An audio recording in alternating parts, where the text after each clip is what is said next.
ঘণ্টাখানেকের হট্টমেলা নয়, আমার আপনার রায় নিয়ে খাপ পঞ্চায়েত নয়। সন্ধ্যে 7টা মানেই কড়া সত্যি কথা, যা হজম করতে সময় লাগে। যুদ্ধ হোক বা দুর্নীতি, অপরাধ বা চিটিংবাজ, ঘুরিয়ে নাক দেখাই না আমি, যখন তখন রং বদলাই। আমি স্বর্ণালী, প্রশ্ন করি সোজাসুজি।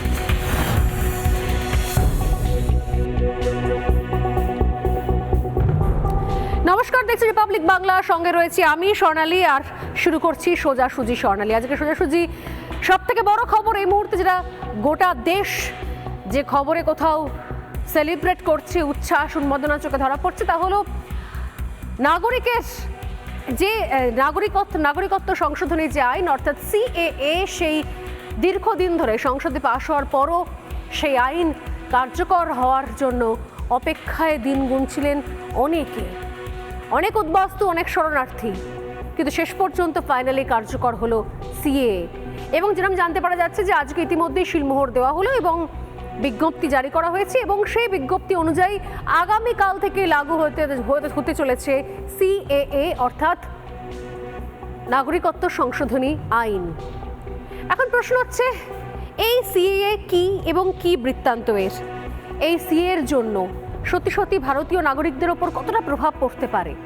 ভারতীয় নাগরিকদের সঙ্গে সিএএর আসলে কোনো সম্পর্কই নেই, কারণ ইতিমধ্যে যে সিএর কথা বলা হচ্ছে, সেই সিএ আমরা শুনেছি শুধুমাত্র এ রাজ্যের ক্ষেত্রে মুখ্যমন্ত্রী মমতা বন্দ্যোপাধ্যায় যখন মঞ্চে দাঁড়িয়ে কাকা চি চি বলেছিলেন সেই সময়। কিন্তু সিএ এর সঙ্গে এই চিচির কোনো সম্পর্ক নেই, কারণ এই সিএ এর সঙ্গে ডিটেনশন ক্যাম্পের কোনো সম্পর্ক নেই, আর না তো রয়েছে এ দেশ থেকে কারুর চলে যাওয়ার কোনো আশঙ্কা বা দেশ ছাড়তে বাধ্য হওয়ার কোনো রকমের কোনো বিধি। আসলে সিএ এর সঙ্গে এই রাজ্যের এদেশের নাগরিকদের কোনো সম্পর্কই নেই। এদেশের নাগরিকদের মৌলিক অধিকারের উল্লেখ রয়েছে ভারতীয় সংবিধানে। সিএএ বা এই সম্পর্কিত কোনো আইন তা খর্ব করতে পারে না। এই সম্পর্কিত ভুল তথ্য প্রচার করা হচ্ছে, দীর্ঘদিন ধরে হয়েছে। বিষয় হচ্ছে, মুসলিম সহ ভারতীয় নাগরিকদের ওপর সিএ এর কোনো প্রভাবই পড়বে না। তাহলে সিএ কাদের জন্য? আজ যখন সংসদে পাশ হয়ে যাওয়ার প্রায় 4 বছর অপেক্ষায় যারা দিন গুজরান করেছেন, অর্থাৎ মতুয়া থেকে শুরু করে আরো অনেক উদ্বাস্তুরা, যারা নাগরিকত্বের জন্য অপেক্ষা করেছেন দীর্ঘদিন ধরে, যারা শরণার্থী হয়ে দেশে চলে এসেছিলেন, কি ভয়ঙ্কর পরিস্থিতির মধ্যে যারা দেশান্তরী হয়েছিলেন, ছেড়ে চলে এসেছিলেন নিজেদের জমি জমা, জায়গা, সম্পত্তি, মাটি, কতদিন ধরে কত লড়াই হয়ে গিয়েছে, কতদিন ধরে শুধুমাত্র নাগরিকত্ব পাওয়ার অপেক্ষায় তারা দিন গুনেছেন। আজ তাদের নাগরিকত্ব দেওয়ার আইনে শিলমোহর পড়ে গেল। আইনে আগেই শিলমোহর পড়েছে, এবার সেই বিধি, সেই প্রক্রিয়া, সেটা কার্যকর হতে চলেছে গোটা দেশ জুড়ে। না তো এর সঙ্গে দেশ ছাড়ার কোনো সম্পর্ক রয়েছে, আর না তো এর সঙ্গে ডিটেনশন ক্যাম্পের কোনো সম্পর্ক রয়েছে, কারণ এই আইন দেশে আসার, ভারতে প্রবেশ করে স্বাধীনভাবে মাথা উঁচু করে বাঁচার, দেশ ছেড়ে চলে যাওয়ার নয়। আজ যখন শিলমোহর পড়ে গেছে, যখন আগামীকাল থেকে সিএ এর বিধি লাগু হতে চলেছে, তখন আরো একবার ফিরে দেখা যাক যে সিএ আসলে কাদের জন্য।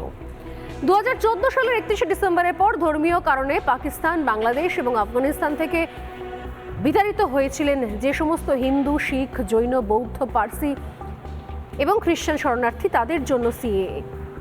ওই 3 দেশ বা অন্য কোনো দেশ থেকে আসা মুসলিম সহ অন্য কোনো বিদেশি শরণার্থীদের জন্য সিএএ লাগু হবে না।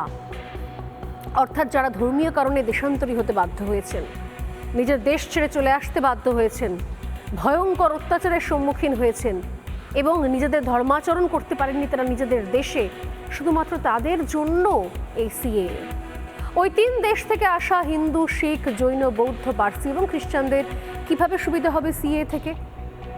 যেরকম জানতে পারা যাচ্ছে যে পাসপোর্ট বা ভিসার মতো নথি না থাকলেও ভারতীয় নাগরিকত্বের জন্য আবেদন করা যাবে। সিএ এর মাধ্যমে এই শরণার্থীরা এমন সুযোগ পাবেন। দ্বিতীয়ত, ভারতীয় নাগরিকত্বের জন্য তাদের আবেদনের রাস্তা আরো বেশি মসৃণ হবে। এদেশে বসবাসের ন্যূনতম সময় যে সময়টা যেটা ছিল 1 বছর প্লাস 11 বছর অর্থাৎ মোট 12 বছর, সেই সময় পরিবর্তিত হবে, অর্থাৎ হয়ে হবে 1 বছর প্লাস 5 বছর। কি মানে? এর মানে কি এই যে পাকিস্তান, বাংলাদেশ এবং আফগানিস্তানের মুসলিমরা কখনোই ভারতীয় নাগরিকত্ব পাবে না? না, এমনটা কিন্তু নয়। এমন কোনো লক্ষ্যে সিএ গঠন করা হয়নি। বিগত বছরগুলোতে ওই দেশগুলো থেকে শতাধিক মুসলিমদের, যারা সংখ্যালঘু সম্প্রদায় এদেশে, অর্থাৎ যারা ইসলাম ধর্মের মানুষজন, সেই ইসলাম ধর্মের মানুষজনদের নাগরিকত্ব দেওয়া হয়েছে এর আগে। ভবিষ্যতেও যোগ্যতার বিচারে নাগরিকত্ব পাবেন তারা, কিন্তু ধর্মের বিচারে নাগরিকত্ব দেওয়া হবে না। 2014 সালে ইন্দো বাংলাদেশ ছিটমহল সমস্যার সমাধানের পর 14,864 জন বাংলাদেশি নাগরিককে ভারতীয় নাগরিকত্ব দেওয়া হয়েছে। এদের মধ্যে হাজার হাজার ইসলাম ধর্মের মানুষও রয়েছেন।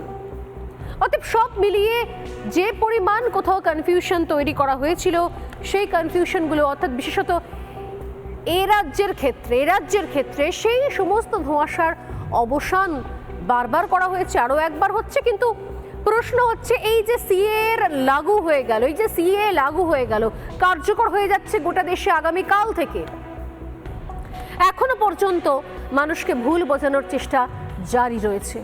কিভাবে? যেরকম পশ্চিমবঙ্গ, আমাদের রাজ্যের মুখ্যমন্ত্রী তড়িঘড়ি যখন সিএ লাগু হতে চলেছে, ঠিক সেই সময় যুদ্ধকালীন তৎপরতায় তিনি নবান্নে একটা বৈঠক ডাকলেন, এবং সেই বৈঠক থেকে তিনি কি বার্তা দিলেন, চলুন আজকে আলোচনার শুরুতেই শুনে নেওয়া যাক মমতা বন্দ্যোপাধ্যায় কি বললেন নবান্নে আজ, যখন জানতে পারা যাচ্ছে যে এই সিএ লাগু হতে চলেছে। ঠিক তখন মমতা বন্দ্যোপাধ্যায়ের বক্তব্য কি ছিল, দেখুন একবার। জাস্ট একটা ছেলের হাতে নোয়া লালিপপ বললো আপনারা পোর্টালে নাম লিখুন, এরকম কিছু একটা করবে। তো পোর্টালে তো সব ধর্মের লোকেরাই নাম লেখাবে, কিন্তু সেই নাম আদৌ কার্যকরী হবে? আর যদি আজকে ক্যাব করে বলে আপনি নাগরিক, তার মানে কি এতদিন তারা নাগরিক ছিল না? ক্যাব দেখিয়ে এনআরসি নিয়ে এসে কারো যারা এখানকার নাগরিক তাদের নাগরিকত্ব ক্যান্সেল করা হয়, তাহলে কিন্তু আমরা কেউ চুপ থাকবো না, আমরা স্ট্রংলি এটা প্রতিবাদ করব। আর ক্যাব নাম করেও কাউকে ডিটেনশন ক্যাম্পে রেখে দেবে, এই চালাকিও আমরা করতে দেবো না। ভোট আজকে আছে, কাল পুড়িয়ে যাবে, আর দুদিনে কেউ নাগরিকত্ব পাবেও না। এটা লোক দেখানো, জাস্ট প্রতারণা, মানুষের সাথে ছলনা। আমি রমজান মাসের আগে আজকের দিনটাই তাদের বেছে নিতে হয়েছে কেন, সেটাও আমি জানি। ভাওতা অলওয়েজ ভাওতা, ছলনা অলওয়েজ ছলনা, প্রতারণা অলওয়েজ প্রতারণা। মমতা বন্দ্যোপাধ্যায় বলছেন যে এটা ছলনা, এটা ছেলের হাতের মোয়া বিষয়টা, তার সঙ্গে আরও অনেক প্রসঙ্গ তিনি টানছেন। যদি আমি আবারও বলছি, ডিটেনশন ক্যাম্পে না এর সঙ্গে কোনো সম্পর্ক রয়েছে, আর না তো দেশ ছেড়ে যাওয়ার কোনো সম্পর্ক, না অহেতুক এদেশের যারা নাগরিক, যারা দেশে থাকছেন তাদের এই নিয়ে বিন্দুমাত্র কোনো চিন্তিত হওয়ার কারণ রয়েছে, তা তিনি যে কোনো ধর্মের, যে কোনো বর্ণের হন না কেন। ভারতীয় নাগরিকদের জন্য কোথাও কোনো সমস্যার জায়গা নেই। তাদের জন্য যারা ভিন দেশ থেকে, মূলত আমি যেগুলো বললাম যে দেশগুলোর কথা, সেখান থেকে যারা ধর্মীয় কারণে দেশান্তরী হয়েছেন, দেশ ছাড়া হয়েছেন, তাদের নাগরিকত্ব দেওয়ার ঘটনা। তাহলে এখন এই ভুল বোঝানো তাহলে কেন চলছে? কেন ভয়ের বাতাবরণ তৈরি করার চেষ্টা চলছে? এটাকে নেহাত না বুঝে, নাকি বুঝে ইচ্ছাকৃতভাবে, যাতে আরও একবার করে পুরো বিষয়টা গুলিয়ে দেওয়া যায়? বিজেপির রাজ্য সভাপতি সুকান্ত মজুমদার তিনি কি বলছেন মমতা বন্দ্যোপাধ্যায়ের বক্তব্যের পাল্টা শোনাবো। মাননীয় গৃহমন্ত্রী আগেই বলেছিলেন সিএ রুলস রেগুলেশন আইন হয়ে গেছে ভারতবর্ষের সংবিধান অনুসারে, ভারতবর্ষের লোকসভা এবং রাজ্যসভাতে। তার রুলস রেগুলেশন শুধু হওয়া বাকি ছিল, সেই রুলস রেগুলেশন বের করে দেওয়া হলো। এবং এবার প্রমাণিত হয়ে যাবে যে সে সময় মুখ্যমন্ত্রী মমতা বন্দ্যোপাধ্যায় মিথ্যে কথা বলেছিলেন, মুসলিমদেরকে মিথ্যে কথা বলে উস্কেছিলেন, প্রমাণ হয়ে যাবে। অন্য সময় করলে উনি ডিস্টার্ব করতে, সেই জন্য এখন করা হচ্ছে, এখন ডিস্টার্ব করতে পারবেন না। মুখ্যমন্ত্রী জানেন কেন করা হয়েছে, মুখ্যমন্ত্রী মানুষকে ভুল বোঝানোর জন্য উস্কানি দেওয়ার চেষ্টা করছে। আজকে ওনার বক্তব্যের মধ্যে যথেষ্ট উস্কানি ছিল, এবং আজকে রাত্রিবেলা থেকে যাতে কিছু করা হয় কিছু বিশেষ সাম্প্রদায়িক লোকেদের দ্বারা, তার উস্কানি মুখ্যমন্ত্রীর বক্তব্যে আছে। সব জায়গায় উদ্বাস্তু মানুষেরা, সাধারণ মানুষেরা, হিন্দুরা আনন্দ করছে, কারো কোনো অসুবিধা নেই। মুখ্যমন্ত্রী শুধু উস্কানি দিয়ে গন্ডগোল পাকানোর চেষ্টা করছে, কারো কোনো ক্ষতি হবে না এর ফলে। বিতর্ক অনেক চলতেই থাকছে, কিন্তু সত্যি সত্যি কি আসলে এই ধরনের জিনিসগুলো, এই ধরনের কথা বলে বা বিভ্রান্ত করে শুধুমাত্র উস্কানি দেওয়ার বন্দোবস্তই করা হচ্ছে, যাতে মুহূর্তের মধ্যে একটা চূড়ান্ত কনফিউশন তৈরি হয়, ভুল বোঝাবুঝি তৈরি হয় এবং পরিস্থিতি উত্তপ্ত হয়ে ওঠে? কিন্তু সেটা তো সত্যি কোনো প্রয়োজনীয়তা নেই। কেন্দ্রীয় স্বরাষ্ট্রমন্ত্রকের প্রতিমন্ত্রী নিশীথ প্রামাণিক তিনি কি বলছেন এই বিষয়ে শোনাবো। অসংখ্য মানুষ যারা রয়েছে ধর্মীয়ভাবে প্রতারিত হয়ে যারা ভারতবর্ষে এসে আশ্রয় নিয়েছে, তাদের প্রত্যেকের জন্য এই আইন অত্যন্ত ফলপ্রসূ হবে এবং এই আইন নাগরিকত্ব দেওয়ার আইন। একটা লোকেরও নাগরিকত্ব এই আইনের মাধ্যমে যাবে না, এটা আপনার অন ক্যামেরা আমি নিশ্চিত করে বলে দিচ্ছি। অসংখ্য মানুষ যারা রয়েছে ধর্মীয়ভাবে প্রতারিত হয়ে যারা ভারতবর্ষে এসে আশ্রয় নিয়েছে, তাদের প্রত্যেকের জন্য এই আইন অত্যন্ত ফলপ্রসূ হবে এবং এই আইন নাগরিকত্ব দেওয়ার আইন। একটা লোকেরও নাগরিকত্ব এই আইনের মাধ্যমে যাবে না, এটা আপনার অন ক্যামেরা আমি নিশ্চিত করে বলে দিচ্ছি। নাগরিকত্ব পাওয়ার যে আইন, কত সহজে সেটাকে নাগরিকত্ব যাওয়ার আইনের একটা ভুল বোঝাবুঝির জায়গায় কত সহজে তুলে আনার চেষ্টা করে যাচ্ছে রাজ্যের শাসক দল প্রত্যেক মুহূর্তের। আগে হয়েছে, এখনো হয়েছে। কিন্তু আসলে যারা বহুদিন ধরে অপেক্ষায় ছিলেন এবং যারা এখনো পর্যন্ত অপেক্ষায় রয়েছেন, তারা কি বলছেন? যে সময় প্রধানমন্ত্রী নরেন্দ্র মোদী তিনি গিয়েছিলেন বাংলাদেশ সফরে, সে সময় ঘটনাচক্রে আমিও নিজে গিয়েছিলাম এবং প্রত্যক্ষ করেছিলাম যে আসলে গোপালগঞ্জ থেকে শুরু করে ওরাকান্দি থেকে শুরু করে সেখানকার যারা মতুয়া ধর্মের মানুষজন যারা বাংলাদেশে রয়েছেন, এখনো রয়ে গিয়েছেন, ক্রমাগত তাদের শতাংশ হিসেবে তাদের জায়গাটা আরও ছোট হচ্ছে, পরিসর ছোট হচ্ছে। সেই সময় দাঁড়িয়েও তারা কতটা আশাবাদী ছিলেন। ওরাকান্দির সেই সময় একটা ছোট্ট ইন্টারভিউ, সাক্ষাৎকার আপনাদের জন্য।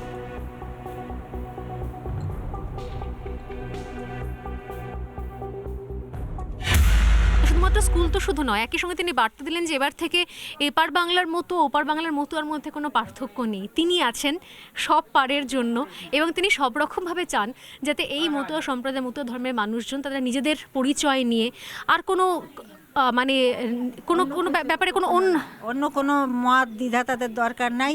তাদের একটাই যেন পথের মানে চলার পথের প্রতীক এই মতুয়া সম্প্রদায় এবং হরিচাঁদ গুরুচাঁদ হয়, সেইটাই উনি বলে গেছেন। এইটাতে কতটা উজ্জীবিত হচ্ছেন আপনারা যে কোথাও একটা একটা একটা সমর্থন, কোথাও একটা এই যে আশ্বাস, এই যে বার্তা, এই যে ভরসার হাত, এটা কতটা?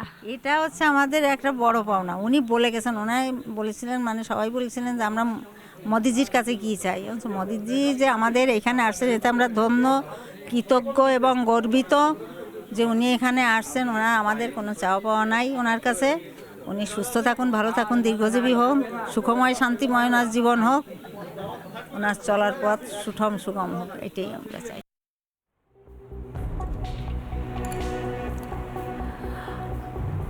ভরসার হাতটা ছিল অনেক আগে থেকে, কিন্তু তাহলেও তা সত্ত্বেও প্রত্যেক মুহূর্তে যখন একটা সত্যি সত্যি ঐতিহাসিক সন্ধিক্ষণে দাঁড়িয়ে রয়েছে গোটা দেশ, তাহলে এখন কারা বা কোন উদ্দেশ্যে এখনো পর্যন্ত ভুল বোঝানোর চেষ্টা চালিয়ে যাচ্ছেন? যারা রয়েছেন আমাদের সঙ্গে আজকের আলোচনায়, রয়েছেন বিজেপি মুখপাত্র সজল ঘোষ, রয়েছেন বিজেপি মুখপাত্র ফাল্গুনী পাত্র, রয়েছেন রাজনৈতিক কর্মী সৌরভ প্রিয় দত্ত এবং রয়েছেন সিপিআই নেতা সৈকত গিরি। এছাড়া আমাদের সঙ্গে আরও দুজন অতিথি যোগদান করবেন আর কিছুক্ষণের মধ্যে। আমি শুরুতে সজলদার কাছে আসি। সজল ঘোষ আমাদের সঙ্গে রয়েছেন।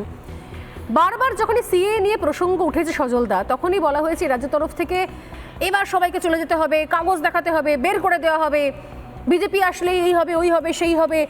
আজকেও মমতা বন্দ্যোপাধ্যায়ের কথার মধ্যে ডিটেনশন ক্যাম্পের উল্লেখ রয়েছে, অথচ সবাই জানে সিএএ অর্থাৎ এই নাগরিকত্ব সংশোধনী যে অ্যামেন্ডমেন্ট বা যে আইন, সেটা পড়লেই বোঝা যায় এখানে নাগরিকত্ব যাওয়ার কোনো বিষয় নেই, বরঞ্চ নাগরিকত্ব পাওয়ার বিষয় রয়েছে। তাহলে প্রত্যেক মুহূর্তে যে রাজনৈতিক দল সবসময় বহিরাগত তকমা প্রত্যেকের ওপর গায়ের ওপর আঁটতে থাকেন, যে রাজনৈতিক দলের বহিরাগতের বিরুদ্ধে যুদ্ধ ঘোষণা করার পর সেখানে শত্রুঘ্ন সিনহা, কীর্তি আজাদ, ইউসুফ পাঠানরা তারা বাংলার প্রতিনিধি মানে প্রার্থী হয়ে যান শাসক দলের টিকিটে এবং সন্দেশখালী মহিলারা বহিরাগত হয়ে যান, তাদের কি সমস্যা যে সিএটাকেও তারা বানিয়ে দিলেন সেই মানে যেখানে প্রকৃত বহিরাগত ইস্যু রয়েছে, অর্থাৎ প্রকৃত বাইরে থেকে আসা শরণার্থী ইস্যু রয়েছে, সেইটাকে তারা গুলিয়ে দিয়ে করে দিলেন যে এখান থেকে লোকজন চলে যাওয়ার, অর্থাৎ নাগরিকত্ব চলে যাওয়ার আইন, নাগরিকত্ব পাওয়ার নয়। প্রত্যেক ক্ষেত্রে ঠিক উল্টো উল্টো বয়ান। কি করে এটা সম্ভব সজলদা? এটা একমাত্র মমতা ব্যানার্জির পক্ষেই সম্ভব। হ্যাঁ, আর শি ইজ এক্সেপশন। ন্যাচারালি উনি এগুলো কাল সকালে আজ দুপুরে প্রতি মুহূর্তে পাল্টাতে পারেন, কিন্তু আমি সে বিষয়ে যাব না। আপনি যে দুটো বিষয় বলেছেন, একটা হচ্ছে যে ভারতবর্ষের ভেতরে বিভিন্ন মানুষকে কখনো যাকে ইচ্ছা হয় তাকে বহিরাগত বলেন, সে রাজ্যের মানুষকে উনি বহিরাগত বলেন, আবার যখন মনে হয় গুজরাটের মানুষকে বহিরাগত বলেন, এটা একটা বিষয়। আর একটা বিষয় হচ্ছে সিএ। দেখুন, এই যে প্রত্যেকবার নির্বাচন এলেই তারা মানুষকে ভুল বোঝান। হ্যাঁ, মানুষ একবার ভুল বুঝেছে, দুবার ভুল বুঝেছে। গতবার যখন এই আইন চালু হওয়ার কথা হচ্ছিল, তখন আমরা দেখেছি রাজ্য জুড়ে বেলাগাম হিংসা, সন্ত্রাস, সরকারি সম্পত্তি নষ্ট, কোনো একটা ঘটনার ওই দিন ওই মুহূর্তে সেই ঘটনাচক্রে আমিও ছিলাম, যে ট্রেন বন্ধ করে লাইনে কিভাবে আগুন লাগিয়ে স্টেশন ভাঙচুর, এগুলো সমস্তটাই আমি সাক্ষী। আমার রাগ হয়েছিল উন্মত্ত জনতাকে দেখে, কিন্তু এটা বুঝেছিলাম এরা হচ্ছে রাজনৈতিক অপরিপক্কতার শিকার। তাদেরকে যা ভুল বোঝানো হচ্ছে, কাকে কান নিয়ে গেছে, এরা কাকের পেছনে দৌড়চ্ছে। আজকে আপনি দেখে রাখুন, নিশ্চিন্তে থাকুন, ঢাক বাজবে, ঢোল বাজবে, আনন্দ হবে কোনো জায়গায়, কিন্তু মাতম কোনো জায়গায় হবে না, হিংসা কোনো জায়গায় হবে না। কারণ আমার মনে হয় সরকার সেই সময় হয়তো একটু তাড়াহুড়ো করে ফেলেছিল, যে মানুষকে ঠিকভাবে বুঝিয়ে উঠতে পারিনি। আজকে কিন্তু মানুষ বুঝে গেছে যে আর যাই হোক, এখান থেকে কাউকে বার করে দেওয়ার কোনো ব্যবস্থা নেই, বক্তব্য নেই। কিছু মানুষকে ইনক্লুশন হতে পারে, হ্যাঁ, একটি সম্প্রদায় বাদ দিয়ে সেখানে সমস্ত সম্প্রদায়ের মানুষ খুশি হবে। যে সম্প্রদায়কে বাদ দেওয়া হয়েছে তারও উদ্দেশ্যে, তার কারণটাও ব্যাখ্যা করা আছে, কারণ তাদের জন্য আরও নির্দিষ্ট 56টা দেশ আছে। আর আমাদের দেশ দ্বিজাতি তত্ত্বের ওপর ভিত্তি করে আমাদের দেশটা সৃষ্টি হয়েছিল। সেখানে আজকে যদি দেখি আপনি স্বাধীনতা পাওয়ার পর সেই 47 সাল বা সেই সময়ের যদি বাংলাদেশ দেখেন, তখন সেখানে যারা মানে হিন্দু যারা বাধ্য হয়ে এপারে চলে এসেছিল, তাদের সংখ্যা কত ছিল, আর আজকে তাদের সংখ্যা কত? পাকিস্তানে সেই সময় সংখ্যালঘু যারা পাকিস্তানের, তাদের আমি কিছুক্ষণ আগে শুনছিলাম যখন অর্চনা মজুমদার আপনাদের দলের প্রতিনিধি ছিলেন আমাদের ঠিক আগের শোতে, তিনি বলছিলেন যে কি ভয়াবহ অভিজ্ঞতা এখনো পর্যন্ত, যখন ছোটবেলায় তারা চলে আসেন এবং তার পরবর্তীকালে যখন বারবার করে আসতে হয়েছে নিজেদের ভিটেমাটি ছেড়ে, এবং যেখানে ধর্মীয় আচরণ বা ধর্মাচরণের ক্ষেত্রে একটা বাধা তৈরি হয়েছে, ধর্মীয় কারণেও তাদের দেশ ছেড়ে চলে আসতে হয়েছে। আমি নিজে ঘটনাচক্রে গিয়েছিলাম, একটুখানি বিরত করছি সজলদা, আপনার কাছে আবারও আসছি। যখন 2021-এ নরেন্দ্র মোদী যখন গিয়েছিলেন, সেই সময় যখন গেছিলাম কভারেজে, তখন দেখেছিলাম যে সেখানকার যে সমস্ত মতুয়া গ্রামগুলো রয়েছে এখনো পর্যন্ত, তারা বলছেন তারা ছিটে ফোটা এখনো যে যে জায়গাতে তারা রয়েছেন, তাদের অস্তিত্ব নিয়ে তারা রয়েছেন, এখনো পর্যন্ত প্রতি মুহূর্তে লড়াই করতে হয়। কারণ সেখানে সত্যি সত্যি সেখানকার যারা সংখ্যালঘু হিন্দু, তাদের জন্য কোনো রকমের কোনো সুবিধে নেই, উল্টে প্রত্যেক মুহূর্তে অনেক ধরনের চাপ থাকে। নরেন্দ্র মোদী যাওয়ার পর কার্যত কান্নায় ভেঙে পড়েছিলেন তারা। একটা আশার আলো ছিল অবশ্যই, সেখানে মন্দির প্রতিষ্ঠা হয়, সেই মন্দির প্রতিষ্ঠা করেন নরেন্দ্র মোদী। ওরাকান্দি জায়গাটার নাম নিশ্চয়ই মনে থাকবে আপনাদের অনেকেরই, গোপালগঞ্জ ওরাকান্দি, যেখানে ঘুরে বেরিয়েছিলেন সেই সময় নরেন্দ্র মোদী, এবং সেখানকার অজস্র মানুষজন তারা তিনি চলে যাওয়ার পর, নরেন্দ্র মোদী চলে আসার পর তাদের কি প্রতিক্রিয়া ছিল, কি রিয়াকশন ছিল, এবার ছোট্ট করে দেখাবো। আজ থেকে ঠিক 2 বছর আগে প্রধানমন্ত্রী নরেন্দ্র মোদীর সফর ছিল সেই সময় বাংলাদেশে, দেখুন সেই ছবি। উন্নত হইতে পারি, নরেন্দ্র মোদীর চরণ ছায়া চাই আমরা যেন তার চরণ ধুলি নিয়ে বাঁচতে পারি, প্রধানমন্ত্রীর চরণ ধুলি নিয়ে বাঁচতে পারি, এটুকু চাই। আমাকে খুব অন্যায় অত্যাচার যাতে জীবনে না আসে, এটুকু আমরা চাই তার কাছে। আমরা এত ভাবছি যে নরেন্দ্র মোদীর চরণ ধুলি পাবো, কিন্তু আমাকে দেখার ভাগ্য হয় নাই। আমরা যেন সবাই হিন্দু যারা আছি, হিন্দু মুসলমান সবাই যেন আমরা ভাই ভাই হয়ে আমরা এক দলে একসাথে যেন মিলেমিশে থাকতে পারি।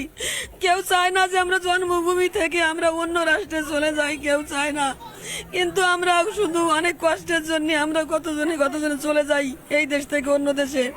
আমাদের এইখানে কোনো শান্তি নেই, সুখ নেই, কোনো ভালোবাসা নেই। হরি গুরু সাধু বলে মোদি ঝাপ দিল সোনার বাংলায়, গেলে শ্রীদামুড়া কান্দি, গেলে শ্রীদামুড়া কান্দি, মোদির পারের কড়ির অভাব নাই, অভাব নাই।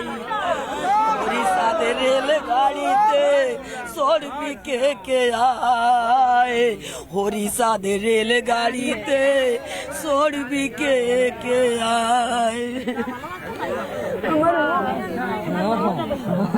আমার বুকটা জুড়ে গেছে মা, আমাকে একটু আশীর্বাদ করো মা। আমার পরিবারে যারা ছিল তারা যেন সবাই বাড়ি নিশ্চয়ই একদম যে আবেগের ছবি আমরা দেখছি, এই প্রান্তিক মানুষগুলো যারা দীর্ঘদিন ধরে শুধুমাত্র এই দিনটার অপেক্ষা করছিলেন, যে এই জায়গা থেকে তাদের বক্তব্য, এমনকি যেখানে তারা রীতিমতো গান পর্যন্ত লিখে রেখেছেন।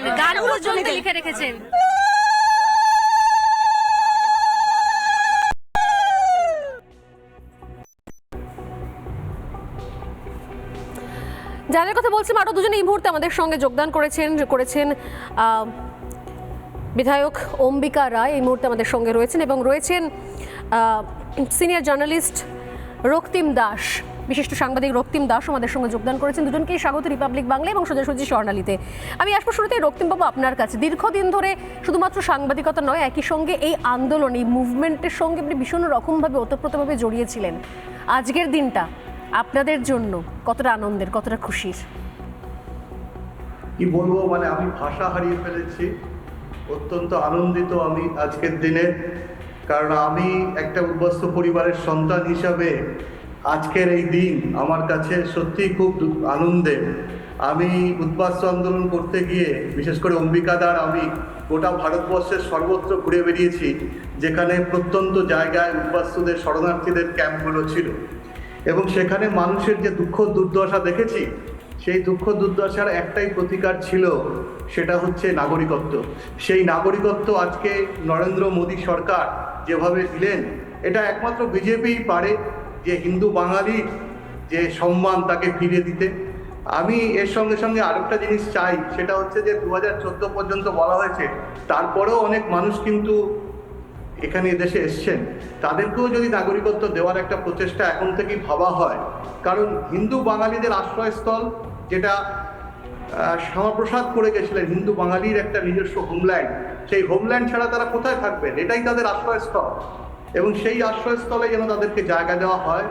আমি আমার মানে সমস্ত উদ্বাস্তুদের পক্ষ থেকে এবং উদ্বাস্তু পরিবারের একজন সন্তান হিসাবে, এবং আমার পরিবার নোয়াখালীর দাঙ্গায় আমার পরিবারকে প্রায় 20 জনকে আমার পরিবারকে হত্যা করা হয়েছিল, সেই পরিবারের সন্তান। আমার পরিবারের হত্যার উপর দিয়ে নোয়াখালীর দাঙ্গা শুরু হয়েছিল। আজকে সেই পরিবারের সন্তান হিসাবে আমি নরেন্দ্র মোদীজির কাছে এবং অমিত শাহজির কাছে অসংখ্য কৃতজ্ঞতা, ভালোবাসা এবং শ্রদ্ধা জ্ঞাপন করছি, যে তারা অন্তত আমাদের মতো উদ্বাস্তু মানুষগুলোর কথা তারা রেখেছে, এবং দেশভাগের যে ক্ষত আমাদের বুকে তৈরি হয়েছে, আমরা কেউ দেশভাগ চাই, জোর করে দেশভাগ আমাদের উপর চাপিয়ে দেওয়া হয়েছিল, তার উপর সামান্য হলো একটু প্রলেপ দেওয়ার চেষ্টা করেছেন। আর এটা কোনো রাজনীতির বিষয় নয়, এটা একটা জনগোষ্ঠী যন্ত্রণা। যারা ইসরায়েলিদের মতো এক দেশ থেকে এক দেশে ঘুরে বেড়াচ্ছিলেন, তাদেরকে তারা স্বীকৃতি দিলেন। জয়তু নরেন্দ্র মোদী, জয়তু অমিত শাহ। আমি এই যন্ত্রণা, এই ক্ষতর কথাই বলছিলাম কিছুক্ষণ আগে। অর্চনাদি নিজে বলছিলেন তিনিও মতুয়া সম্প্রদায়ের প্রতিনিধি। অম্বিকা রায় আমাদের সঙ্গে রয়েছেন। কিছুক্ষণ আগে আমরা শুনছিলাম, আমি এখানে স্টুডিওতেও রয়েছেন যারা, একদিকে সৈকত সৌরভপ্রিয় রয়েছেন, অন্যদিকে ফাল্গুনিদির সঙ্গে কথা হয়নি এখনো। 2 বছর আগের যে ছবি আমি দেখাচ্ছিলাম, প্রত্যেকে শুনলেন যে সেই সময় নরেন্দ্র মোদী চলে যাওয়ার পর যখন কান্নায় ভেঙে পড়েছে ওরাকান্দির যারা হিন্দু বাঙালি রয়েছেন, যারা সেখানকার মতুয়া সম্প্রদায়, তারা বলছেন আমরাও চেয়েছিলাম একসঙ্গে থাকতে, সবাই ভাই ভাই থাকতে, কিন্তু যে এদেশে মান নেই, সম্মান নেই, কোথায় যাব আমরা, কোথায় যাব, কোথায় গেলে নিজের মতো করে বাঁচতে পারবো। সেই যে আকুতি, সেই যে কান্না, নিজের চোখে দেখা, নিজের কানে শুনে আসা, এবং তার সঙ্গে আরও অনেক অভিজ্ঞতা, যেগুলো সব কিছু হয়তো তুলে ধরা সম্ভব নয়। আমি আসবো অম্বিকাদার কাছে। অম্বিকাবাবু, কি বলবেন আজকের এই দিনগুলো, এই ছবিগুলো, যেখানে এই এক্সপেরিয়েন্সগুলো আমরা নিজেরা দেখেছি, শুনেছি, দীর্ঘদিন ধরে আপনাদের দাবি দেওয়া ছিল, তার পাশাপাশি এটাও পাল্টা উল্টো দিকে দেখলাম মমতা বন্দ্যোপাধ্যায় তিনি এর আগে বরাবর কাকার সঙ্গে ছিছি যোগ করেছেন, কাকা ছিছি এই সিএ এর সঙ্গে, এবং এর সঙ্গে সঙ্গে বোঝানো হয়েছে যে এর মাধ্যমে নাকি এদেশের যারা নাগরিক, তাদের নাগরিকত্ব একটা থ্রেটের মধ্যে চলে আসবে, তাদের নাগরিকত্ব চলে যাবে, তাদেরকে দেশ ছাড়া হতে হবে, দেশান্তরী হতে হবে। সেরকম কোনো নয়, বরঞ্চ উল্টো আইন, নাগরিকত্ব দেওয়ার আইন। আজকের কথার মধ্যেও তার ডিটেনশন ক্যাম্পের উল্লেখ রইল, যে ডিটেনশন ক্যাম্পের সঙ্গে সিএ এর এই নাগরিকত্ব সংশোধনী আইনের কোনো সম্পর্ক নেই। কি বলবেন? দেখুন, বহু বছরের যে লাঞ্ছনা বহু বছর ধরে এটা ভোগ করে আসছে উদ্বাস্তু সমাজের মানুষরা। দেখুন, যে দেশ ভাগ হয়েছিল, রাজনৈতিক শিকার আমরা হয়েছি এবং আজও পর্যন্ত এই উদ্বাস্তুদের নিয়ে সবসময় কিন্তু রাজনীতি করে গেছে। আজকে আমাদের যশস্বী প্রধানমন্ত্রী নরেন্দ্র দামোদর দাস মোদীজির যে বলিষ্ঠ পদক্ষেপ এবং অমিত শাহজির ফ্লোর অফ দ্য হাউসে পার্লামেন্টে যেইভাবে সমস্ত বিরোধিতা করেছে যারা অন্যান্য political party, TMC, Congress, CPM, সব সময় এই সিএ বিরোধিতা করে গেছে, কিন্তু আমাদের যশস্বী প্রধানমন্ত্রী এবং আমাদের অমিত শাহজির নেতৃত্বে যেই আইনটা সিএটা পাস করা হলো, আমরা কিন্তু পার্লামেন্টে ফ্লোর অফ দ্য হাউসে দেখেছি। এবং সেটা পাস হওয়ার পরেও কিভাবে এই পলিটিক্যাল পার্টি যারা নাকি কংগ্রেস, টিএমসি, সিপিএম কিভাবে বিরোধিতা তো দেখেছি। আজ যখন নাকি এটা স্বীকৃতি হচ্ছে, লাগু হতে চলছে, সেখানে কিন্তু মমতা ব্যানার্জির অসংবেদন সংবেদনহীনতার যে ভাষা, সেটা কিন্তু আমরা দেখেছি। ওনাকে সবসময় দেখেছি শাহজাহানকে নিয়ে আমাদের সমাজের মানুষ, আমাদের সমাজে যারা মহিলা, তাদের প্রতি যে অত্যাচার, তাদের প্রতি যে সমস্ত রেপ হয়েছে, সেই ক্ষেত্রেও কিন্তু সেই ওনার সংবেদনহীনতা আমরা কিন্তু দেখেছি মুখ্যমন্ত্রীর। প্রত্যেকটা ইস্যুতে উনি কিভাবে এটাকে রাজনীতিকরণ করার চেষ্টা করেছেন। আজও কিন্তু এই উদ্বাস্তুদেরকে নিয়ে রাজনীতি করার চেষ্টা করেছে। সিএ দেওয়ার আইন নাগরিকত্ব দেওয়ার, এটা এখানে কারো আইন নাগরিকত্ব নেওয়ার নয়, তা সত্ত্বেও কিন্তু এটাকে নিয়ে উনি রাজনীতি করছে। উনি কি বলছেন যে প্রত্যেককে নাগরিক, তারা প্রত্যেকে নাগরিক। তারা প্রত্যেকে নাগরিক বলতে কি বোঝায়? যারা এখানে এসে প্রত্যেকেই নাগরিক কিভাবে হয়? উনি কিন্তু ওই আড়ালে কিন্তু এক শ্রেণীর মানুষকে যারা অ্যাকচুয়ালি নাগরিকত্ব নয়, তাদেরকে কিন্তু কিভাবে একটা রাজনীতিকরণ করার চেষ্টা করছে। ওনার সাউন্ড, ওনার ভাষায় কিন্তু সেটা পরিষ্কার হয়ে যাচ্ছে। আপনারা এই মুখ্যমন্ত্রী বক্তব্যের পর কেউ বলছেন অসংবেদনশীল মন্তব্য, কেউ বলছেন উস্কানিমূলক। কিছুক্ষণ আগে সুকান্ত মজুমদার বলেছেন। আমি জানি না যে আসলে এই ধরনের বক্তব্য তাহলে কি ইচ্ছাকৃত নাকি অন্য কোনো উদ্দেশ্যে। তবে এই মুহূর্তের যে গুরুত্বপূর্ণ খবরে নজর না রাখলেই নয়। এই মুহূর্তে ব্রেকিং নিউজ, সিএএ কার্যকর হতেই তৎপরতা নবান্নে। সিএ কার্যকর হতেই তৎপরতা নবান্নে, রাজ্যের আইন শৃঙ্খলা নিয়ে তৎপরতা নবান্নে। ইতিমধ্যেই কিছুক্ষণ আগে বৈঠক করেছিলেন মুখ্যমন্ত্রী মমতা বন্দ্যোপাধ্যায়, তারপর তিনি প্রেস কনফারেন্স করেছিলেন। এই মুহূর্তে মনে হচ্ছে আরও একটা বৈঠক চলছে। এই বৈঠক করলেন মুখ্য সচিব। জেলায় জেলায় সতর্কতা জারি, জানা যাচ্ছে এই মুহূর্তে জেলায় জেলায় সতর্কতা জারি হতে চলেছে। এডিজি আইন শৃঙ্খলা রয়েছেন সেই মিটিং মিছিলে নিয়ে সতর্ক থাকার নির্দেশ দেওয়া হচ্ছে নবান্ন সূত্রে। এসপি সিপিদের নির্দেশ দেওয়া হচ্ছে এডিজির তরফ থেকে। জেলায় জেলায় সতর্কতা জারি করা হচ্ছে। সিএ কার্যকর হতেই এই তৎপরতা নবান্নে। ঘটনাচক্রে এখনো বোধহয় নবান্নে রয়েছেন মুখ্যমন্ত্রী, কারণ এই সিএ জারি হওয়ার এই যে আগামীকাল থেকে লাগু হবে সেই খবর পাওয়ার সঙ্গে সঙ্গে তিনি নবান্নে যান এবং দীর্ঘক্ষণ মিটিং করেন এবং তারপরে তিনি প্রেস কনফারেন্স করেছিলেন এবং তারপরের যে বৈঠকগুলো হয়েছে সেই বৈঠকের এই মুহূর্তে সারমর্মে পৌঁছচ্ছে। রাজ্যে আইন শৃঙ্খলা পরিস্থিতি নিয়ে তৎপরতা শুরু করলো নবান্ন এবং জেলায় জেলায় মিটিং মিছিল নিয়ে সতর্ক থাকার নির্দেশ দেওয়া হচ্ছে। আমি আসবো এদিকে যারা রয়েছেন সৌরভপ্রিয় এবং সৈকত, দুজনের কাছেই আসবো একবার করে। কোথাও কি মনে হচ্ছে সত্যি সত্যি বিষয়গুলোকে বিভ্রান্ত তৈরি করে একটা অহেতুক পরিস্থিতির মোড় ঘুরিয়ে দেওয়ার চেষ্টা চলছে? সৌরভ, প্রথমেই বলবো যে কাজী নজরুল ইসলামের ওই কবিতা হিন্দু না ওরা ও মুসলিম, ওই জিজ্ঞাসে কোনজন, কান্ডারি বলো ডুবিছে মানুষ সন্তান মোর মার। আমি এই বার্তাই দিতে চাই, যেটাই হোক না কেন কোনো রকম অশান্ত পরিবেশ যেন বাংলায় সৃষ্টি না হয়, সেই অনুরোধ আমি সকলকেই করব। দ্বিতীয় কথা আমি বলবো যে নাগরিকত্ব, এতদিন আমরা নাগরিক ছিলাম নাকি আমি জানি না, নতুন করে আমরা নাগরিক হয়েছি। অম্বিকাবাবুও বললেন, আরেকজন সাংবাদিক বললেন, আমাদের কথা তো বলা হচ্ছে না। আমরা যারা এদেশে জন্মেছি, এদেশে রয়েছি এবং ধর্মীয় কারণে আমাদেরকে দেশ ছাড়তে হয়নি। মতুয়া সম্প্রদায়ের মানুষও ভোট দিয়ে আমাদের প্রধানমন্ত্রী নরেন্দ্র মোদীকে প্রধানমন্ত্রী করেছে। তারা আবার নতুন করে নাগরিক হবে। আমি জানি না তাদের ভোটে নরেন্দ্র মোদী আজকে বলবেন নাকি না তাদের ভোটে আমি প্রধানমন্ত্রী হইনি। দ্বিতীয় কথা, একটা জিনিস তো সত্যি যে খবর নিয়ে দেখতে পারবে সংবিধান থেকে এই ধর্ম নিরপেক্ষ এই কথাটাকে তুলে দেওয়ার একটা আলোচনাও নরেন্দ্র মোদী সরকার ইতিমধ্যে শুরু করে দিয়েছে সংখ্যাগরিষ্ঠতার জোরে। আলোচনা করলো এরকম? আজকে তুমি খবরের কাগজটা দেখো, আমি তোমাকে পরে তথ্য। কোন খবরের কাগজ? নামটা জাগো বাংলা চ্যানেলে বসে রয়েছি তো। হ্যাঁ তো বল। আচ্ছা মানে প্রথম অক্ষরগুলো বল অন্তত। আবার তুমি বলো। তো আমি এটা বলবো যে এই বিভাজনের যে একটা রাজনীতি করার চেষ্টা করা হচ্ছে বা এই ভোটের মুহূর্তে এসে ভোট জেতার জন্য যে রাজনীতি করা হচ্ছে, আমি চাই কোনো শ্রেণীর মানুষ যেন বঞ্চিত না হয়। এবং কিছুক্ষণ আগে সুকান্তবাবু বললেন যে সারা দেশে কি সুন্দর হিন্দুরা আনন্দ করছে, সারা দেশে মতুয়ারা আনন্দ করছে। আমরা বলতে চাই যে যারা ধর্মীয় কারণে নিজের দেশ ছেড়েছেন, যদি ধর্মীয় কারণে পাকিস্তানের কোনো মুসলিম ভাই দেশ ছেড়ে থাকেন তাহলে সেটা অন্য বিষয় হবে। না না না না, আপনি বলছেন যে কারা আনন্দ করছে, আমাদের সবাই আনন্দ করার কথা। যদি আমাদের দেশ কারোর আশ্রয়স্থল হতে পারে, যারা ধর্মীয় কারণে নিজের দেশে ধর্মাচরণ করতে পারছেন না, এখানে তো কারো নাগরিকত্ব যাচ্ছে না। সৌরভ, সৌরভ আপনিও বুঝতে পারছেন, কারণ নাগরিকত্ব যাওয়ার আইন নয়, এটা নাগরিকত্ব পাওয়ার আইন।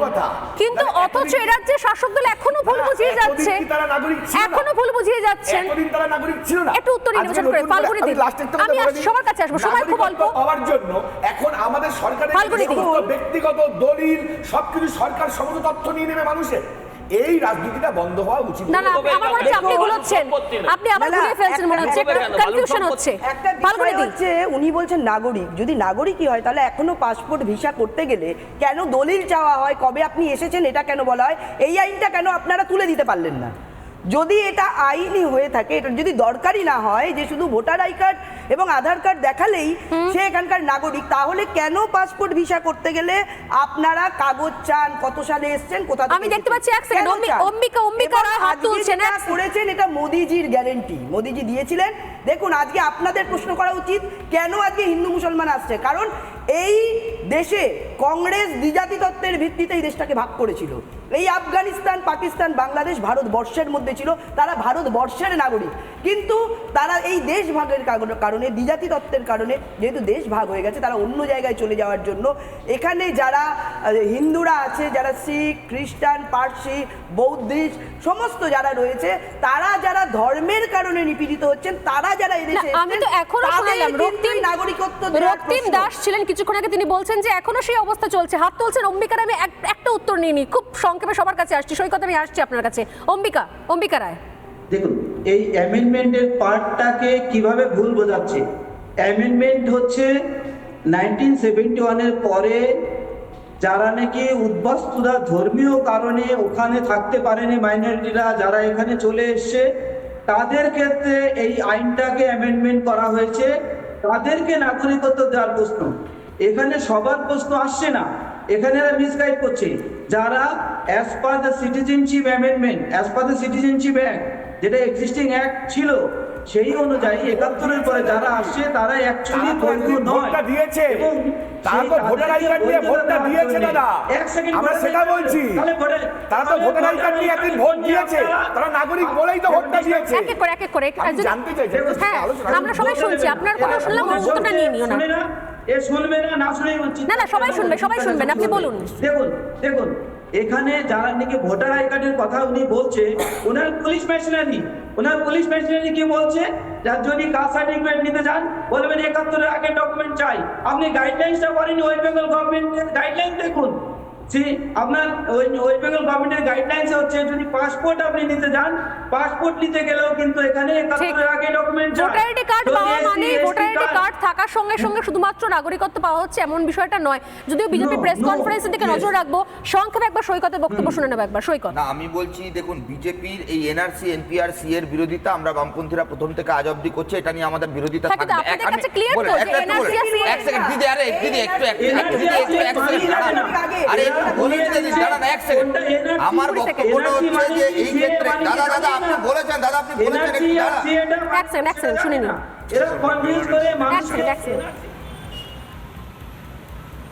But same has did a press conference few minutes back, and she said if it's a vendetta for the central government to implement the CAA, she will oppose. But first she will check out what is the rule actually, and then she will comment. But she is not happy on this CAA before the Lok Sabha election. You see, the CAA and also the rules which are framed now, it shows that this democratically elected government at the center does not act without an act and rule without rules. This is the rule of law in place of law of the rulers. I think it's a good step towards democratic functioning in the country. Act has been passed, rule is being made. Every government act within an act, rule within rules. And the response of my esteemed constitutional colleague, I agree with her when she said she'll first understand what it is and then respond. That's a very good attitude. Understand first, then respond. I'm one with. We are on the same page on that account. But sir, Bengal is a place where lots of Bangladeshi, means to the citizen of Bangladesh who came in this side. And it's running up to 1971, from 1947 to 1971. But what will be happen to them? Such confusions will be cleared when this act is implemented within the rules. It is to clear those grey areas that the rules are formed. As the Honorable Chief Minister said, let us watch and read the rules and then comment on that. But সরাসরি রাজ্যপালের বক্তব্য শুনছিলাম, সাংবাদিক বৈঠকে নজর রাখবো, তবে তার আগে সৈকত কিছু বলছিলেন। সৈকত, আমি বলছি বিজেপির এই সিদ্ধান্ত, কেন্দ্রের সরকারের এই সিদ্ধান্তের বিরোধিতা নীতিগতভাবে বামপন্থীদের আগেও ছিল, এখনো আছে, ভবিষ্যতেও থাকবে। কিন্তু খুব ভয়ঙ্কর বিপজ্জনক আমাদের রাজ্যের ক্ষেত্রে যেভাবে নির্বাচনের আগে মমতা বন্দ্যোপাধ্যায় এই সিএ ইস্যুকে হাতিয়ার করে গোটা রাজ্য জুড়ে সংখ্যালঘু মানুষদের আবার ভুল বোঝাতে চেষ্টা করছেন। আমি 3টে পয়েন্ট শুধু বলি। 7 দিন আগে মুকুটমণি অধিকারী প্রধানমন্ত্রীর পাশে বসে সিএ লাগুর দাবি জানাতেন। আজকে সেই মুকুটমণি অধিকারী তৃণমূল কংগ্রেসের প্রার্থী। কোন বিরোধিতার রাজনীতি তৃণমূল কংগ্রেস করছে? এনআরসি এনপিআর সিএতে ডিটেনশন ক্যাম্পের নামে জমি এই রাজ্যে প্রথম যিনি দিয়েছিলেন তার নাম মমতা বন্দ্যোপাধ্যায়। এনআরসি এনপিআর সিএর সময় যখন বাংলা জ্বলছে তখন এই মমতা বন্দ্যোপাধ্যায় ভুবনেশ্বরে অমিত শাহের সঙ্গে এক টেবিলে লাঞ্চ করেছিলেন। আমি বলছি আসলে মমতা বন্দ্যোপাধ্যায় তো সেই লোক। তাহলে আজকে উনি বলছেন কেন? তাহলে আজকে উনি বলছেন কেন ডিটেনশন ক্যাম্পে? এই কথা বলছেন তার কারণ নির্বাচনের আগে সংখ্যালঘু মানুষদের বলতে হবে যে আমাদেরকে ভোটটা দাও, না হলে বিজেপি এসে যাচ্ছে, সিএ জুজু দেখানো হবে, বিজেপির ভয় দেখানো হবে। আমরা বলছি মমতা বন্দ্যোপাধ্যায় গোটা রাজ্যের সংখ্যালঘু মানুষদের ভুল পথে নিয়ে যাচ্ছেন। এবং আমি আপনাকে দায়িত্ব নিয়ে বলছি আজকের পর নির্বাচন অবধি মমতা বন্দ্যোপাধ্যায়ের সঙ্গে গোটা রাজ্য জুড়ে একটা সম্প্রদায়ের একটা অংশের মানুষকে সংঘবদ্ধ করে তৃণমূল কংগ্রেস 29% ভোট ব্যাংক নিশ্চিত করে সংখ্যালঘু মানুষদের মন থেকে শাহজাহান, জাহাঙ্গীর, যাদেরকে প্র্যাকটিক্যালি তৃণমূল কংগ্রেস গুন্ডা বানিয়েছে, সেই সব ছবিগুলো ভুলিয়ে দিতে চায়। এটা বিজেপির থেকে অনেক বেশি পলিটিক্যাল ভাইলেন্স তৃণমূল কংগ্রেস। মমতার এই ছদ্মবেশী রাজনীতিকে রিজেক্ট করতে হবে। সিএ বিরোধী আন্দোলনে লড়তে হলে মমতা ভরসা নয়, বিজেপি বিরোধী লড়াইয়ে আপনারা চান নাগরিকত্ব না পাক হিন্দুরা না ওপার বাংলা থেকে বা পাকিস্তান, আফগানিস্তান থেকে যারা ধর্মের কারণে এসে তারা নাগরিকত্ব না পায়। বিজেপি লড়াই থাকবে। এক সময় যারা মমতা বন্দ্যোপাধ্যায়কে কেন জায়গা দিচ্ছে? অর্জুন সিং কোন দলে আছে? না না না না, এক মিনিট, আমি এক সেকেন্ড আমি আসবো। তবে এই মুহূর্তে ঠাকুরনগরে উৎসব চলছে, সেই উৎসবের ছবি দেখাবো, আসছি। তবে তার আগে দুটো প্রশ্ন রইল। একটা হচ্ছে যে সিপিএম এর সবথেকে বড় ভোট ব্যাংক ছিল উদ্বাস্তু, আজ তারা সিএ বিরোধী কি করে হয়ে গেলেন? আর দ্বিতীয়ত মমতা বন্দ্যোপাধ্যায় কিছুক্ষণ আগে প্রেস কনফারেন্স করে বললেন যে ডিটেনশন ক্যাম্প এবং একটা কোনো পরিস্থিতি অন্যদিকে যেতে পারে বা যা হোক কিছু, তিনি প্রেস কনফারেন্স করার পরে নবান্নের তৎপরতা, এটারই বা কি সিগনিফিকেন্ট? অর্থাৎ কোথাও তো কিছু হয়নি, তাহলে এই তৎপরতার আগাম ব্যবস্থার কি অর্থ? সজলদা কি বলবেন? সিপিএম এর সবচেয়ে বড় ভোট ব্যাংক ছিল উদ্বাস্তু মানুষেরা। এখন যেহেতু সিপিএম দলটাই উদ্বাস্তুর জায়গায় গিয়ে পৌঁছেছে, ফলে তাদের আর এটা নিয়ে আলোচনা করার কোনো প্রয়োজনীয়তা নেই। এই যে মমতা ব্যানার্জি যে এখন দেখাচ্ছেন না নবান্নে তড়িঘড়ি বৈঠক আলোচনা, আমি বলছি এটা ওয়ান টাইপ অফ প্রভোকেশন। যদি আপনি শান্তি শৃঙ্খলা বজায় রাখতে চান, আগামী 2 দিন আপনি ঘরের ভেতরে থাকুন পন্টন ছাড়া। আমি বলছি যদি একমাত্র আপনার প্ররোচনায় এই যে আজকে মানুষকে ভয় পাইয়ে দিচ্ছেন, মানুষকে আতঙ্কিত করছেন, এই যে মিটিং হচ্ছে ঝামেলা হবে, এই জাতীয় কথাগুলো প্ররোচনা সৃষ্টি করছে, এগুলো ইনসিস্ট করছে মিছিল বার করার, এগুলো ইনসিস্ট করছে অশান্তি বাড়ানোর। মুখ্যমন্ত্রী মুখ বন্ধ করে থাকুন। আরো অনেকগুলো রাজ্য আছে যারা তারা কিন্তু কেউ এগুলো নিয়ে ভাবছে না। আর এখন আর কয়েকদিনের মধ্যে এমসিসি চালু হয়ে যাবে, আপনাকে কোনো দায়িত্ব নিতে হবে না। ল অ্যান্ড অর্ডার সব সেন্ট্রাল গভর্নমেন্ট বুঝে নেবে, কেউ মারপিট করবে না দাদা, কেউ মারপিট করবে না। আপনারা শুধু যেটা বললাম নবান্নে এখনই মিটিং টিটিং দেখে মানুষকে ভয় দেখিয়ে দিচ্ছেন, আতঙ্কিত করে দিচ্ছেন, মিছিল মিটিং এগুলো আতঙ্কিত করছে। এই মুহূর্তে আমরা সরাসরি চলে যাচ্ছে বিজেপি সদর দপ্তরে, সেখানে সাংবাদিক বৈঠকে বসেছেন সুমিত ভট্টাচার্য এবং শান্তনু ঠাকুর। সরাসরি সেদিকে নজর রাখছি একটু।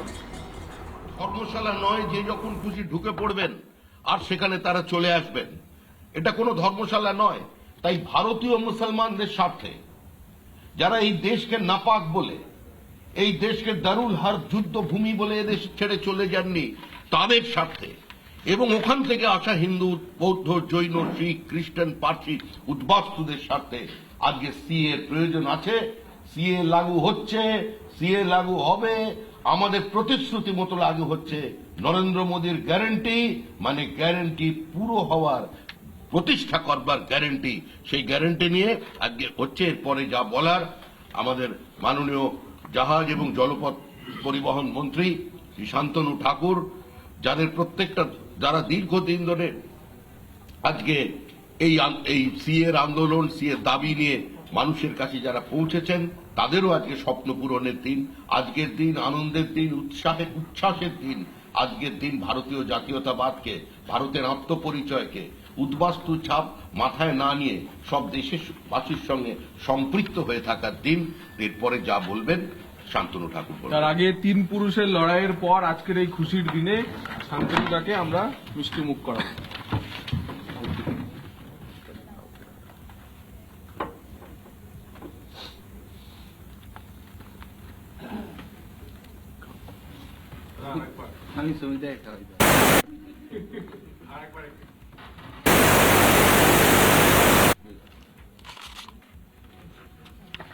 আপনাদেরও মিষ্টি মুখ করাবো আমরা। চলুন আপনাকে আরেকবার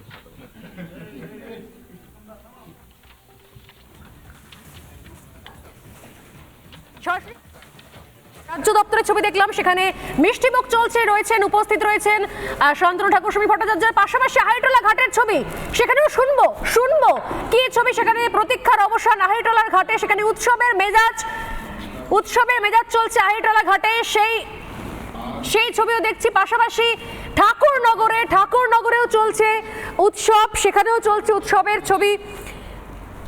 একটি নতুন স্বাধীনতা দিবস বলে আমি মনে করি, কারণ দীর্ঘ 75 বছরের লড়াই এবং সেই লড়াইয়ে 3 পুরুষ পরে গিয়ে আজকে তারা প্রকৃত স্বাধীনতা পেয়েছে। ভারত ভাগের সময় তারা ভারতের ভেতরেই ছিলেন।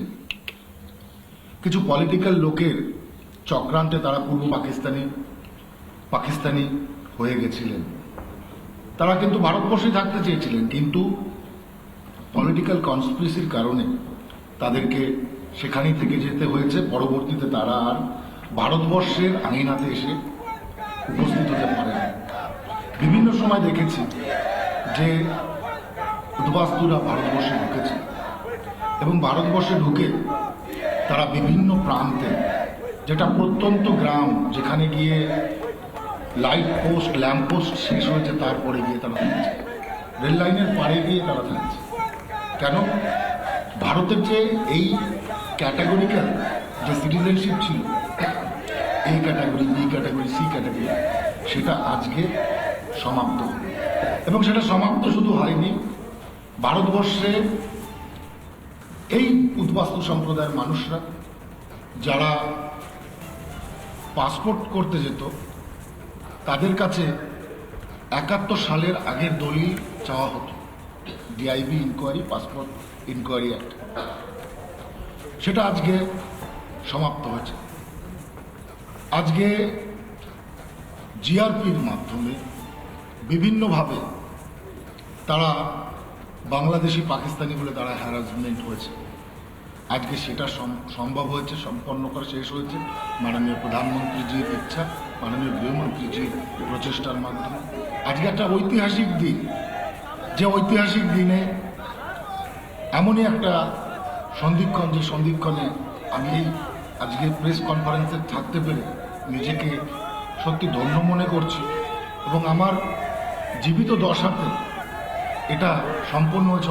অনেক 3টে পুরুষ জেনারেশন পার হয়ে গেছে, তারা কেউ সিটিজেনশিপ রাইট সেটা দেখে যেতে পারেনি। তাই আমি বললাম যে আমি ধন্য মনে করছি।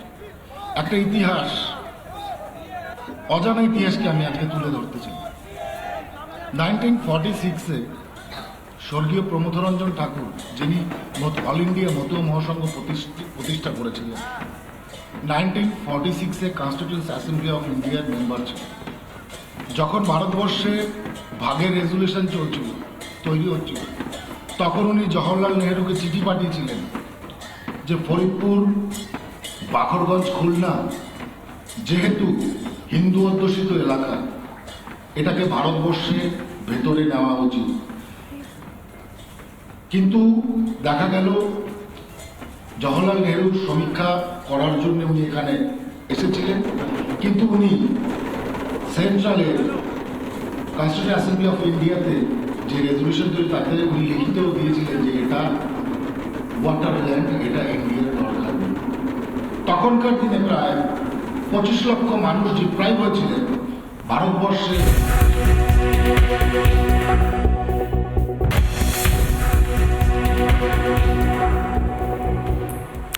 শুভ আর একটি বিরতির ফিরে আসছি এবং নিঃসন্দেহে নজর থাকবে দিনভর আমাদের ঠাকুরনগরের সেলিব্রেশন এবং বাকি জায়গায় যারা অনুষ্ঠান করছেন, আনন্দে মেতেছেন, সেদিকেও ফিরে আসছি।